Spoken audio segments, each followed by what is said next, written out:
Tuhan, terima kasih buat hari ini. Betapa Engkau dahsyat bagi kami. Kau ajaib. Kau selalu ada bagi kami, Tuhan. Oleh karenanya kami mau menaikkan lagu cinta untuk-Mu, karena Engkau dahsyat bagi kami. Terima kasih Bapa.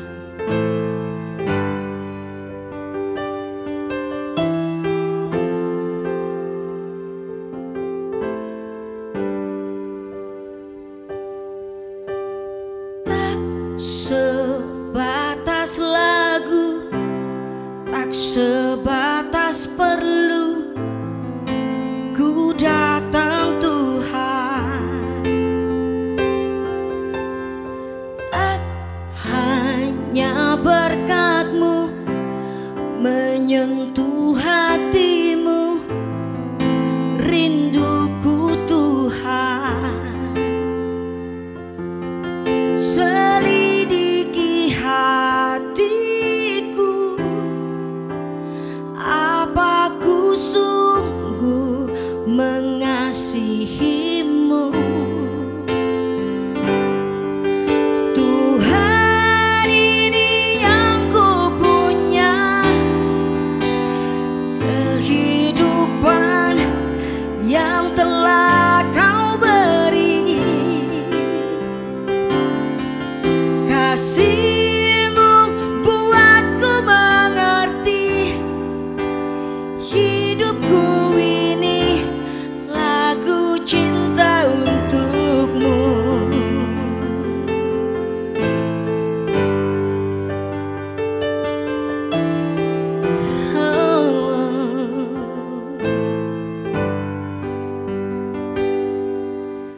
Tak sebatas lagu, tak sebatas perlu, ku datang Tuhan.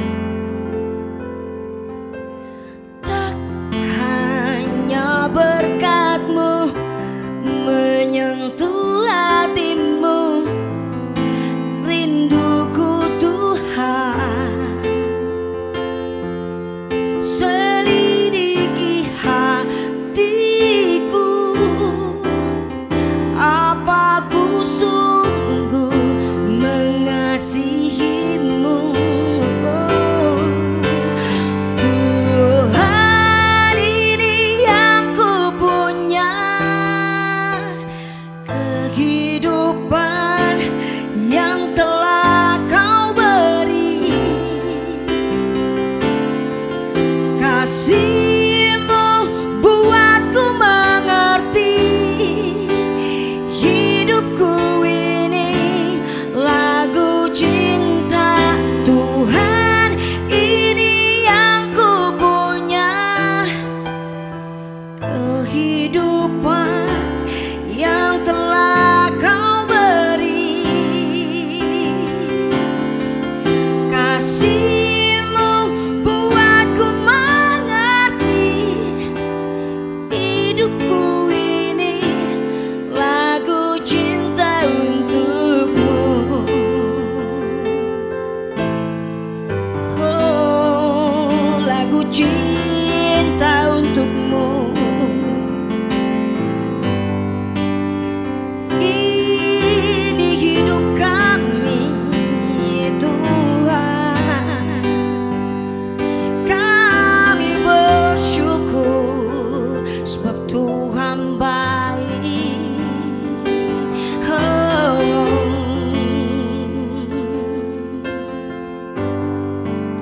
Ajar kami Tuhan, dalam hari-hari kami, biarlah kami terus menyenangkan hati Tuhan, karena Engkau setia. Kami harus setia kepada-Mu. Terima kasih Bapa. Sampai akhir ku menutup mata, ku tetap tetap setia menanti janjimu sampai ku dapatkan mahkota kehidupanku. Ku tetap setia untuk melayanimu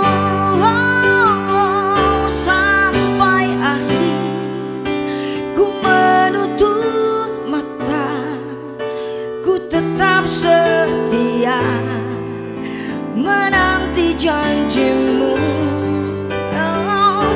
sampai ku dapatkan mahkota kehidupanku. Ku tetap setia untuk melayanimu sampai akhir. Ku menutup mata, ku tetap setia menanti janjimu sampai ku dapatkan mahkota kehidupanku. Ku tetap setia untuk melayanimu sampai akhir.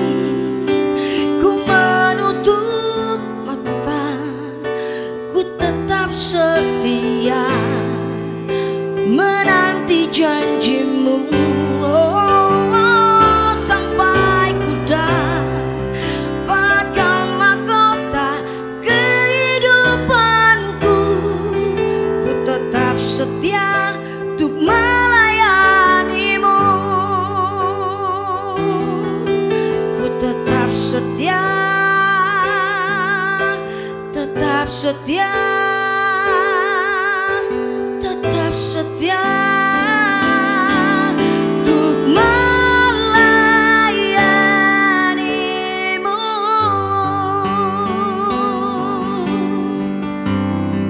Terima kasih Tuhan.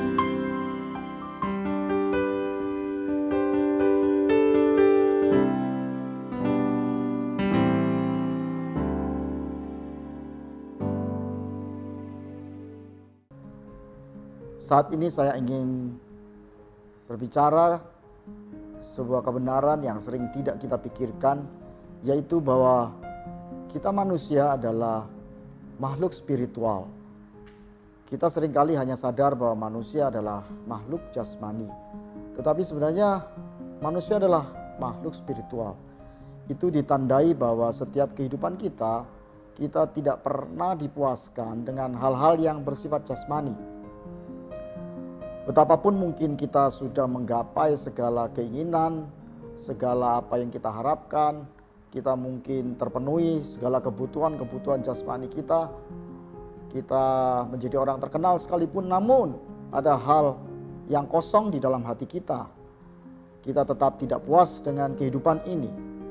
Itulah sebabnya saudaraku sekalian, sebenarnya di dalam diri kita ada ruang kosong yang hanya bisa diisi oleh kehadiran Tuhan.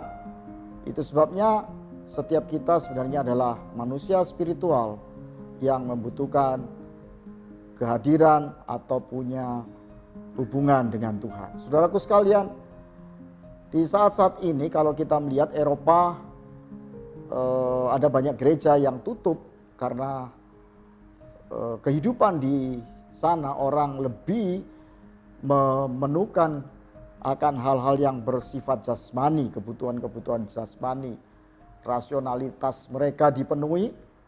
Tetapi kemudian Anda tahu bahwa orang-orang di Eropa pun ketika mereka dilanda modernisasi dan meninggalkan gereja sehingga gereja kosong, kenyataannya mereka mengalami yang namanya kekeringan spiritual. Sehingga banyak mereka yang mencari hal-hal yang bersifat spiritual menurut mereka ke dunia-dunia timur, di mana mereka suka sekali, saudaraku, cara-cara meditasi timur. Saudaraku sekalian, itu sebabnya sebenarnya kita harus menyadari bahwa sekali lagi saudara, itu mungkin tidak terlepas dari juga salah daripada gereja yang lebih bersifat agamawi. Apa artinya agamawi? Agamawi adalah mementingkan ritual, mementingkan tata cara beribadah, dan di mana ketika kita melakukan ritual dan tata cara ibadah yang perfect, kita sudah menganggap bahwa kita hidup secara rohani. Kenyataannya tidak. Kenyataannya banyak hidup seseorang yang mungkin sebagai seseorang yang aktif di gereja tetapi juga mengalami kekosongan. Itu sebabnya saudaraku sekalian, setiap hidup kita memerlukan perjumpaan dengan Tuhan. Ketika Tuhan Yesus datang ke dunia ini, ada satu ayat yang saya ingat dan ayat itu sangat inspirasi saya. Ayat itu berkata, "Akulah jalan, kebenaran dan hidup. Tidak ada seorang pun yang datang kepada Bapa kalau tidak melalui aku." Yohanes 14 ayat 6. Saudaraku sekalian, ini adalah perkataan Tuhan Yesus. Akulah jalan menggambarkan bahwa itu adalah gaya hidup. Gaya hidup Tuhan Yesus adalah sebuah jalan kehidupan yang seharusnya menjadi gaya hidup kita. Akulah kebenaran itu adalah nilai-nilai moralitas yang harus juga kita teladani daripada apa yang Yesus lakukan, saudaraku. Dan juga akulah jalan kebenaran dan hidup, itu artinya spiritualitas, sebuah kehidupan yang berbeda daripada kehidupan di dunia ini.